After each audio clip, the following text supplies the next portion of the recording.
My name's Steve Thompson, a 36-year-old working for an IT company. I'm working here, but technically I'm a contract employee. After serving as a systems engineer at a major IT company, I decided to start my own business, and I'm now training under a boss I greatly admire. The current CEO of the company, Morgan Smith, is 6 years younger than me at 30. She started her own business with her friends while she was still in college. Now she's built it into one of the most respected companies in the security software testing industry. CEO Morgan is also famous for her skills as a hacker. She's a well-known figure in the industry who has leveraged her talent for success. Her name is beginning to be known as a young entrepreneur. I chose the path of entrepreneurship because I admire her. Being able to work under someone I respect is truly a helpful experience. I sincerely admire CEO Morgan. One day, I was summoned to the CEO's office and received a strange request from her. "Will you live with me if I pay you?" Taken aback by this unexpected proposition, my mind went into a momentary freeze. CEO Morgan, watching my reaction, had a serious look in her eyes. It didn't seem like her usual jokes or pranks. I regained my composure and immediately responded. "Understood." From when? There was no way I could refuse a request from the admired CEO Morgan. I have no idea what her intention is, but if there's something I can do, I'll do it wholeheartedly. We had built that level of trust between us. I knew you'd answer immediately, Steve. With a satisfied smile, CEO Morgan slid the key card to her private apartment across the desk. "Just for a month. The address will be sent to your phone. Let me know if there's anything you need. The only concern, I guess, is my own self-control." What makes CEO Morgan famous in this industry isn't just her ability. Her beauty, comparable to that of a movie star, is also a contributing factor. Well, the problem, I suppose, is mine alone. With that thought, I started to feel a bit sorry for myself. I arrived at a tower apartment, guided by the address and map sent by CEO Morgan. It was a high-end apartment building with a full-time concierge service. I feel a little intimidated thinking I'll be living here for a month. Using the card key given to me, I headed for the designated room. An intimidating concierge, an older gentleman, lowered his head as he saw me. I guessed that CEO Morgan must have spoken to him beforehand. I nodded back, saying, "I appreciate your help." When I was about to enter the elevator at the end of the foyer, the concierge came forward and pointed to another heavy glass door further back, saying, "Over there." I couldn't access that floor without a card key. Beyond the glass door was an elevator exclusively for the higher floors. There was a security guard stationed there. The security seemed to be top-notch. When I held the card key to the sensor, I didn't have to specify the destination myself. The elevator door opened with a ding to a high-rise floor. From the number of doors, I could tell there were few rooms on this floor. The room designated by CEO Morgan was at the end of a long hallway. As I rang the bell, I heard a voice from inside saying, "I'm coming." The front door opened immediately. It seemed dangerous for a woman to live alone like this. When I raised my head to express some concern, the person standing there was not CEO Morgan. "You must be Mr. Steve Thompson. Morgan told me about you. Please, come in."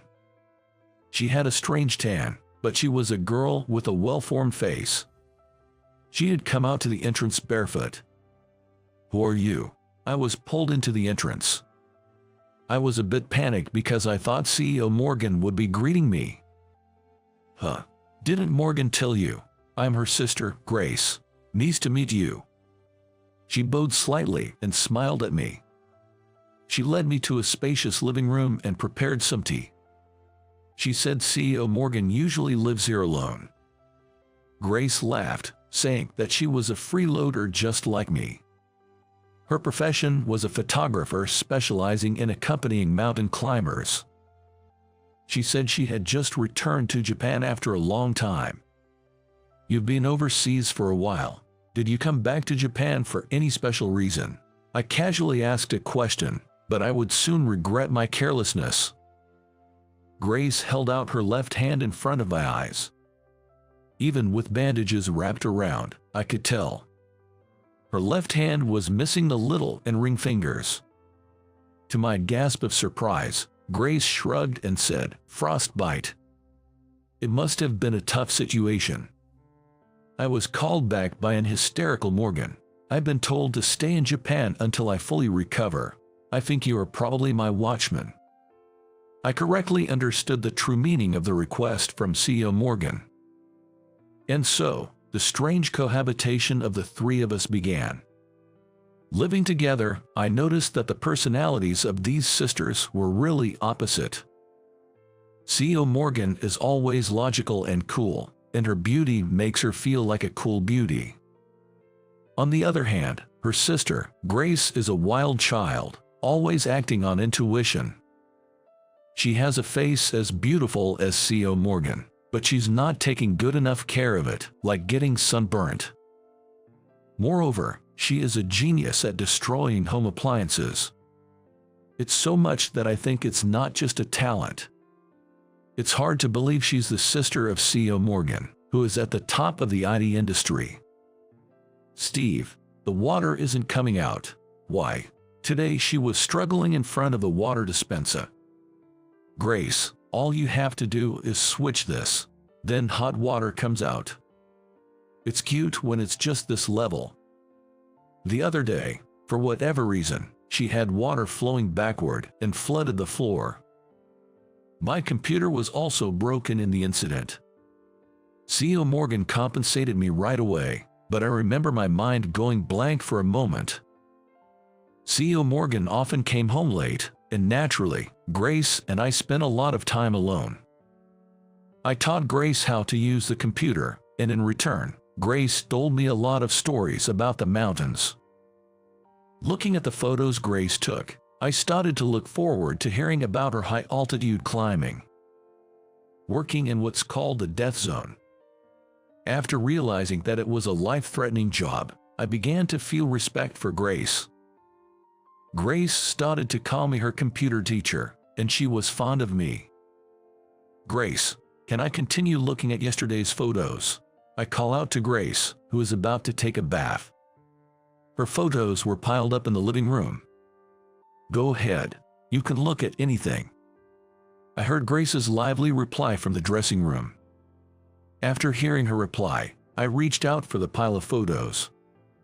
The vivid navy blue sky and the cliff cut sharply. The distant mountains are covered in white snow. The contrast of the navy blue and the white is dazzling to the eye. The people in the photos have chapped lips and sunburns, their eyes hidden by goggles, but everyone is smiling. Everyone might just smile naturally when Grace points the camera at them. I thought they are really warm and good photos, even as an amateur. Among them, I found a photo with Grace in it. Grace still looked young, almost like a student. It was probably the base camp for high-altitude climbing. She was embraced by a young man, making a peace sign towards the camera. Her left hand still had all 5 fingers perfectly intact. "This guy, doesn't he look like you?" At some point, CEO Morgan had returned home and was now peering at a photo over my shoulder. The scent of the perfume that CEO Morgan always wears filled the air, and I found myself stiffening with nervousness. "I thought he looked like you the first time I saw you. This man, he's Grace's fiancé. He's missing now." She traced the photo with her slim fingers, informing me in a soft voice. The man in the photo had gotten lost during a mountain climb. Nobody has been found yet. He was a solo alpine-style climber, she told me. It's a climbing style that involves quick ascension with light gear, not heavy. It expresses more towards climbing, making it a tougher challenge compared to traditional high-altitude mountaineering. In one winter, he went into the mountains and never came back. From the bathroom, I could hear Grace's humming. I had no idea she had such a sad history. I want you to keep Grace in America, where you can keep your eyes on her in order not to let her go to dangerous places. C.O. Morgan's voice was serious. Is it because I look like Grace's fiancé? Upon my query, C.O. Morgan nodded with a sorry expression. The reason C.O. Morgan chose me for this task was because my face resembled Grace's ex-fiancé. She probably thought I could keep Morgan here if I looked exactly like him. Listening to C.O. Morgan's reasoning, I felt a twinge of disappointment. Was it towards me, or towards C.O. Morgan? I just felt my energy draining away. I thought I had been chosen because I was admitted and trusted by C.O. Morgan. C.O. Morgan was looking at me, her face clouded with worry. I felt I needed to say something, but words eluded me. Please, if it's you, who looks just like her ex-fiancé, Grace might listen. I have no one else to ask. I can't bear the thought of spending another night worrying if Grace will return safely. C.O. Morgan revealed her feelings to me, who was still silent. It seems that both parents of the sisters had already passed away. Grace must be her only close relative. I was taken aback seeing the surprisingly childish side of the cool and elegant C.O. Morgan. What? He doesn't look anything like him. Don't kid yourself. The one who pulled C.O. Morgan's tearful shoulder from behind was Grace. Steam was rising off her as she just came out from the bath. But her face was more furious than I had ever seen. Grace, realizing that her plan had been heard, C.O. Morgan reverted to her usual composed demeanor. She swiftly brushed her long hair off her shoulder. I was thinking about you, Grace cut off C.O. Morgan's words. Don't manipulate my feelings to get your way all the time. Grace's anger was genuine. She stared at C.O. Morgan as if she was ready to throw a punch. Do you think you have the right to trample over my feelings, Steve's feelings, and everyone's goodwill? I'll say it because no one else will. You're arrogant. Who do you think you are? Unbelievable. C.O. Morgan was taken aback by being called arrogant. Indeed, not many people criticize C.O. Morgan. She probably knew that. She looked lost for words, as if she had been hit by a truth she hadn't considered. But I know that C.O. Morgan isn't that shallow. Her kindness is just hard for others to see and gets misunderstood. In this situation, she should have had an honest conversation with Grace instead of going roundabout. C.O. Morgan is just worried about Grace's well-being. It's as simple as that. Grace, please don't say it like that. I don't feel like my feelings were trampled on. I quietly spoke to Grace. When I was consulted about this, I felt I was trusted by C.O. Morgan. That's a fact. Sure, the confession earlier was a bit shocking, but my respect for C.O. Morgan hasn't changed. I convey that to Grace. C.O. Morgan looked at me with a surprised expression. C.O. Morgan is perfect at work, a person to be admired, but now I also got to know a new side of her, a caring elder sister. It's the best. Grace looked stunned at my words.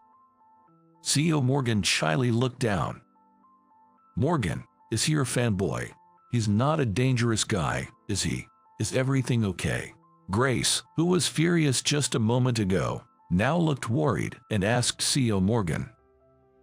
She even moved a little away from me, putting distance between me and C.O. Morgan. That hurts a bit. Hey, don't label me as dangerous. The sisters looked at each other at my response. And then they burst out laughing. Grace was even bending over, hitting the floor. C.O. Morgan also covered her mouth, trying to hold back her laughter. What? That's harsh, isn't it? In the end, the two sisters were laughing so hard, they fell over holding hands. It seems I helped them make up, but I felt a bit confused. From that day on, our cohabitation has been enjoyable. There were no secrets or grudges, and they treated me like a real family member. I savored what it felt like to be in a family after a long time. It even made me feel like going back to my parents' home. What was surprising was CEO Morgan's swift change.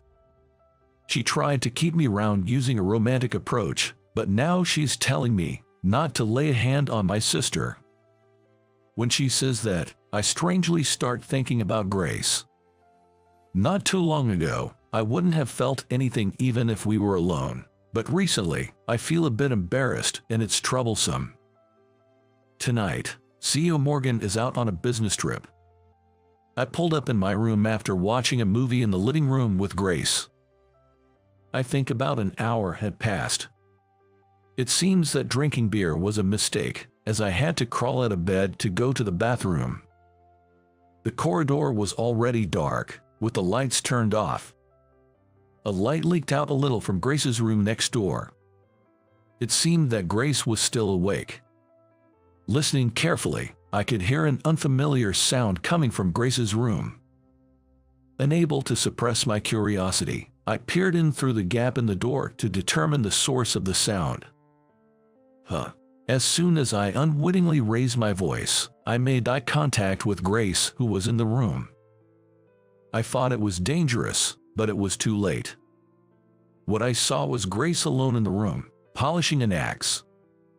Moreover, a faint smile was on her lips. Although I was waiting for her to scold me right away, there was no sign of the door opening.